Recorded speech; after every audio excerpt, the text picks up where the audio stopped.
Hey guys, it's Cliff, the Peer Pressure here. Thanks for tuning in to the final part of our video series. In the first video, we showed you how to harvest. In the second, we showed you how to wash. So now we've made it to the rosin press.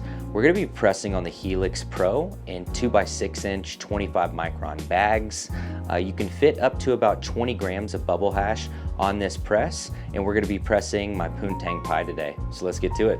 So first things first, I'm gonna turn my heating elements on my plates. I usually like to set it at about 180 degrees Fahrenheit. Today we're going to be pressing on the Helix Pro, so you can fit about 10 grams of flour or 20 grams of hash on there. So let's get started with the prep work. All right, first things first, we're using our 25 micron 2x6 inch nylon bags. This is absolutely my preference for pressing bubble hash. So I'm going to grab 2 bags out of here to start. And I'm going to flip those inside out. We do that with our flipping tool here. And then I like to poke those edges out.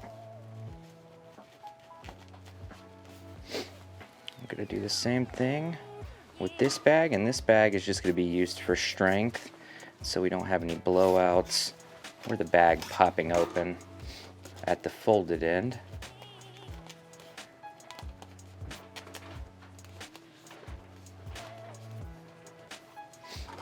Right, now the next step is just putting this onto our funnel there so we can dump all of the hash inside of that bag there.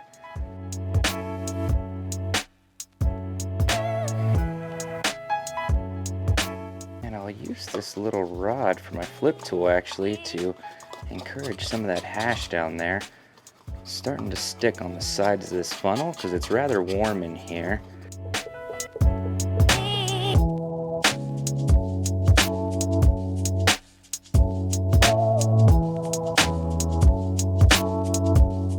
This bag over. We're going to place it in that pre-press mold here to get it nice and packed down. This just helps reduce blowouts. So now we've got a perfectly flat puck here that I'm going to shove into this other bag. I like to look at where the seam is. The seam is on this side, so on this bag I'm going to put it on the opposite side. Put that in there. That'll just make it stronger all together.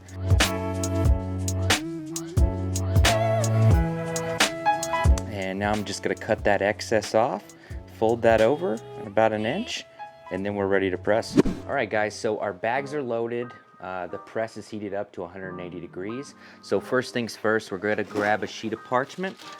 This parchment is made for this press specifically, so all you have to do is just fold it in half.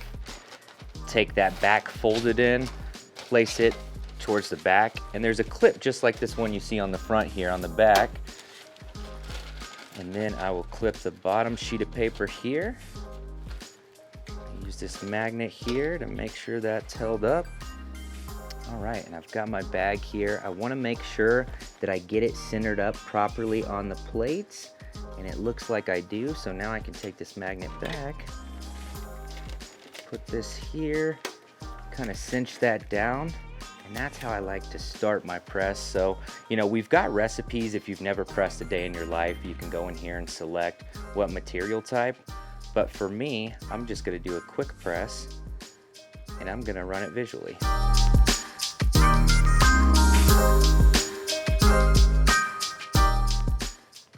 Right, and I like to wait for the bag seam to look fully wet across it before I actually start increasing that pressure.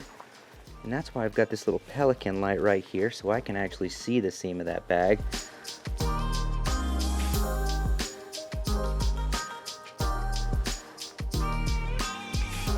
Like I said, I'm just waiting to see that get nice and wet across the entire seam.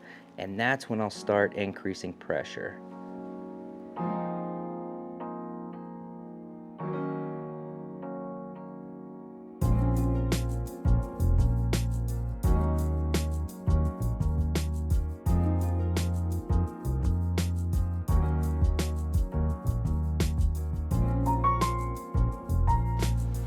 Right, and we've ran for a little bit over 2 minutes, so I'm actually going to stop the press here, and I'm going to pull it, see what we've got here. I might come back and do a second press depending on what I see left in the bag. I'll unclip this, and I'll just pull that out very gently, supporting the bottom of the bag when I do that. And the press is complete. Let's see what we've got here. Oh wow.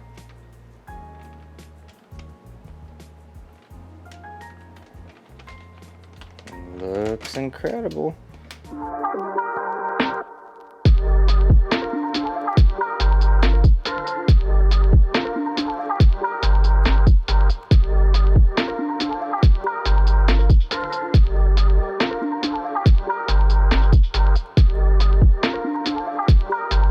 Alright, now I'm going to start to collect now that we're done pressing here.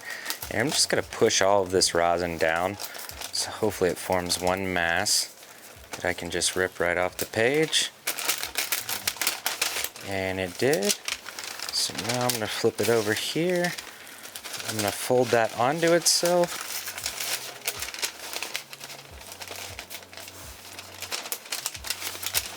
Rip that open again. And now I can just pull this right off the page here.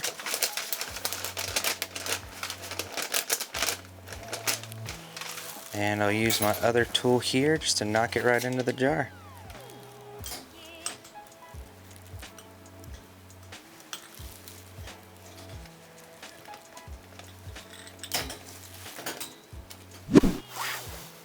Alright, now I'm going to take this jar, seal it up here, place it in the refrigerator.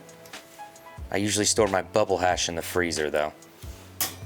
Thanks for tuning in, guys, to our 3-part series of our home scale videos. If you've got any tips or tricks, feel free to leave those in the comments. We're always open to suggestions. And be sure to follow us on Instagram and subscribe to our YouTube channel for other great solventless content. Have a good one, guys.